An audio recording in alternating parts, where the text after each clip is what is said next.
Hello everyone, welcome to Harkar Shiksha Academy. तो आज हम लोग जो एक क्वेश्चन डिराइव करेंगे वो करेंगे एरिया ऑफ ए ट्रेपीजियम के लिए। ठीक है, ये क्वेश्चन बहुत कॉमन है, क्लास 7 8 9 भी पूछ सकता है, बाकी तो कॉम्पिटिशन्स में आता ही है। ठीक है, तो सबसे पहले तो ट्रेपीजियम क्या होता है ना, अब कैसा दिखता है, जिसको नहीं पता है उसके लिए डायग्राम मैं बना रहा हूँ।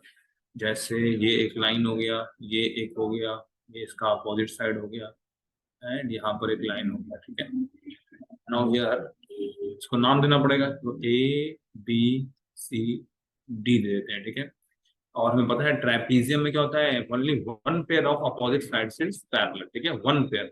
तो यहाँ पर ए बी जो है that is parallel to C D. ठीक है, ए डी और बी सी पैरेलल नहीं है, ए बी और डी सी पैरेलल। ठीक है, इसका हमें एरिया के लिए फॉर्मूला डिराइव करना है। ठीक है, डिराइव करना है area of the trapezium, area of the trapezium A B C D will be equal to। तो अब हम क्या करेंगे ध्यान से देखना, यहाँ से हम एक बना देंगे डायगोनल। ठीक है, डी और बी को हम ज्वाइन कर देंगे। ठीक है, यहाँ से हम बनाएंगे एक परपेंडिकुलर इधर, और यहाँ से भी एक हम बना सकते हैं परपेंडिकुलर। ठीक है, कंस्ट्रक्शंस में कभी कंजूसी नहीं करना है, जितना कर सकते हो उतना ही अच्छा है, उतना ही इंप्रेशन भी अच्छा जाएगा टीचर पे। ठीक है, इनको कुछ नाम दे दो, डी तक तो हो गया, इसको ई दे दो और इसको एफ दे दो, है ना। तो मान लो ए ई हमारा एच है ना, यहाँ से लेके यहाँ तक ए ई जो है एच है, तो बी एफ कितना होगा, ये भी एच होगा, है ना, क्योंकि पैरेलल साइड्स में डिस्टेंस हमेशा इक्वल होता है ना।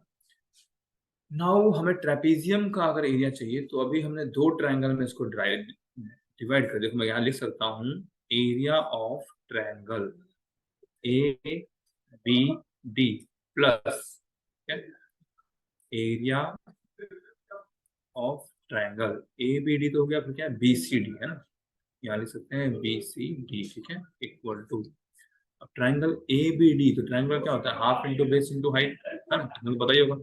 हम क्या लिख सकते हैं, half into A B D, triangle में बेस क्या हुआ, ए बी हुआ, है ना, इंटू हाइट एच हो गया, प्लस अब बी सी डी अगर लेंगे तो उसमें बेस क्या हो जाएगा, सी डी, तो half into C D into height तो सेम ही है एच, है ना। तो यहाँ देखो हम क्या लिख सकते हैं, हाँ लिख सकते हैं हाफ इंटू एच जो है वो दोनों टर्म्स में है तो कॉमन हो गया, अंदर क्या जाएगा, a b plus c d, और we can write it as half into bracket में sum of parallel sides, sum of parallel side into height. ये हो गया आपका फॉर्मूला डिराइव, इतना सिंपल वे में, है ना। इसमें कुछ भी करना है मेरे ख्याल से, इसमें ऐसे कुछ मेहनत की जरूरत नहीं है, ना ही कहीं कुछ लॉजिक और कुछ मेहनत करना, आपने बस ट्रायंगल का पढ़ा है, उससे आपको ट्रेपीजियम का एरिया का फॉर्मूला मिल गया, है ना, तो बहुत इजीली कर सकते हो। तो चलो, अगर अच्छा लगे वीडियो, समझ में सच में आ रहा है ना, अगर सच में लगा कि हाँ मैं तो एक बार में समझ गया, बहुत ही सिंपल वे था, क्योंकि मेरे पास कुछ फॉर्मेलिटी में नहीं करता हूँ, ज्यादा शो ऑफ नहीं है। अगर आपको सिंपल लगता है समझ में आ रहा है, तो सब्सक्राइब करो, लाइक करो और बाकी फ्रेंड्स को भी शेयर करो। और नहीं समझ में आ रहा है तो कमेंट करो क्या नहीं समझ में आ रहा है ना। चलो okay, bye bye, take care, पढ़ते रहो, पढ़ाते रहो, सब कुछ करते रहो, बाय।